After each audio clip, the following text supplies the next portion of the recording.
Hello दोस्तों, नमस्कार। मैं विष्णु कुमार आप सभी का अपने यूट्यूब चैनल के इस वीडियो पर हार्दिक स्वागत करता हूं। दोस्तों, आज के इस वीडियो में हम लोग बात करने वाले हैं कक्षा 10 के गणित विषय का जो पहला चैप्टर है वास्तविक संख्या, उसके प्रश्नावली 1.2 के 7वें नंबर प्रश्न के बारे में। तो आइए हम लोग समझने का प्रयास करते हैं कि 7 नंबर प्रश्न में क्या कहा जा रहा है।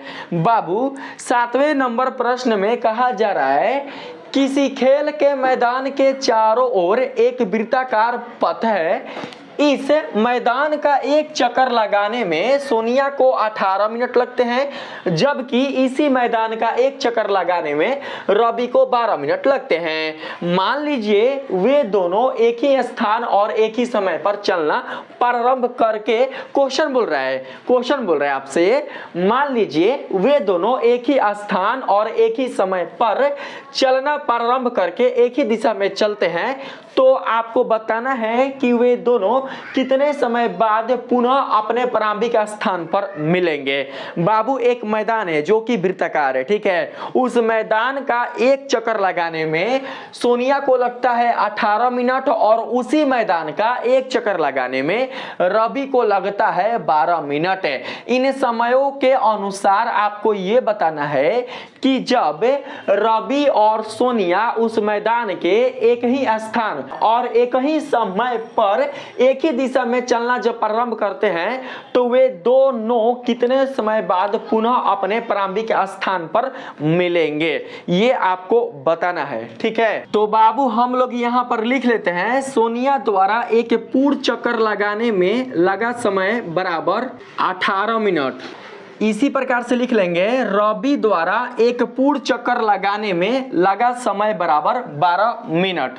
लिख लेंगे यहाँ पर, चूंकि सोनिया और रवि एक ही स्थान एक ही समय पर चलना एक ही दिशा में प्रारंभ करते हैं, इसलिए वे दोनों उतने ही समय बाद मिलेंगे जितना 18 और 12 का लसा होगा। आप लोगों ने बिल्कुल सही सुना।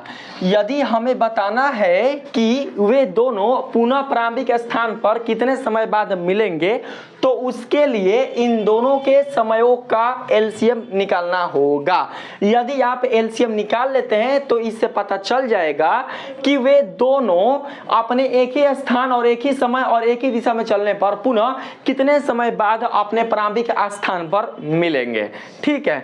तो क्या लिखे हम, वे दोनों उतने ही समय बाद मिलेंगे जितना 18 और 12 का लसा होगा। तो लिखेंगे चूंकि 18 बराबर, आप फिर नीचे लिख देंगे 12 बराबर ना, ऐसे तोड़ेंगे 18 को, 9 दूनी 18, तो लिखेंगे पहले 2 तिहाई 6 छतरी 18, ऐसे 12 को तोड़िए, 2 दूनी के 4 4 तिहाई 12। इसको ऐसे लिख सकते हैं, बताइए, इसको ऐसे लिख सकते हैं 2 गुना 3 का पावर 2, और यहाँ पर हो जाएगा 2 का पावर 2 गुना ओनली फॉर 3, ठीक है। तो एलसीएम जब लेंगे तो यहाँ पर लिखेंगे ऐसे, इसलिए एलसीएम कोष्ठ में लिखेंगे 18 आकोमा 12 बराबर में। बाबू, एलसीएम कैसे निकालते हैं मैंने आप लोगों को बताया हुआ है। 18 और 12 में आने वाले जो भी आभाज्य संख्याएं गुणनखंड के रूप में आए हुए हैं, उनके अधिकतम घात को हम लोग यहाँ पर गुणन के रूप में लेंगे, और जो गुणनफल प्राप्त होगा वही गुणनफल इन दोनों संख्याओं का एलसीएम कहलाएगा। देखिए, 18 में आया हुआ है 2 और 3 का पावर 2। इन दोनों में किसका घात सबसे ज्यादा है? 2 का घात 1 है, ठीक है। अब 12 में 2 का घात 2 है, तो इन दोनों में हम लोग इसको लेंगे, अधिक घात वाला को लेंगे ना, अधिक घात वाला को। तो यहाँ पर ले लेते हैं 2 का पावर 2, 2 का पावर 2। अब देखो, 18 में जो 3 है वो 2 है, और 12 में जो 3 है वो 1 है। तो हम लोग इन दोनों में से अधिकतम घात वाले आभाज्य संख्या को लेंगे। तो अधिकतम घात वाला जो आभाज्य संख्या है वो है 3 का पावर 2। तो यहाँ पर हो जाएगा 3 का पावर 2, गुना कर दीजिए, 2 दूनी के 4, 3 के 9, 4 9 36, ऐसे होगा 36। तो नीचे लिख लेंगे इस तरीके से। अतः वे दोनों 36 मिनट बाद पुनः अपने प्रारंभिक स्थान पर मिलेंगे। देख सकते हैं हमने यहाँ पर लिख लिया, अतः वे दोनों 36 मिनट बाद पुनः अपने प्रारंभिक स्थान पर मिलेंगे।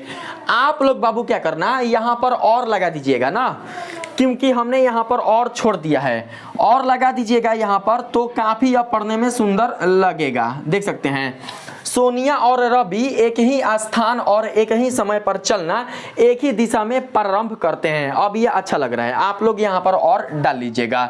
यदि आप लोगों को मेरा ये वीडियो पसंद आया है तो प्लीज आप लोग मेरे इस वीडियो को लाइक कीजिएगा, सब्सक्राइब कीजिएगा और पसंद आए तो अपने दोस्तों में शेयर कीजिएगा। मिलते हैं फिर से एक नए वीडियो के साथ, तब तक के लिए धन्यवाद।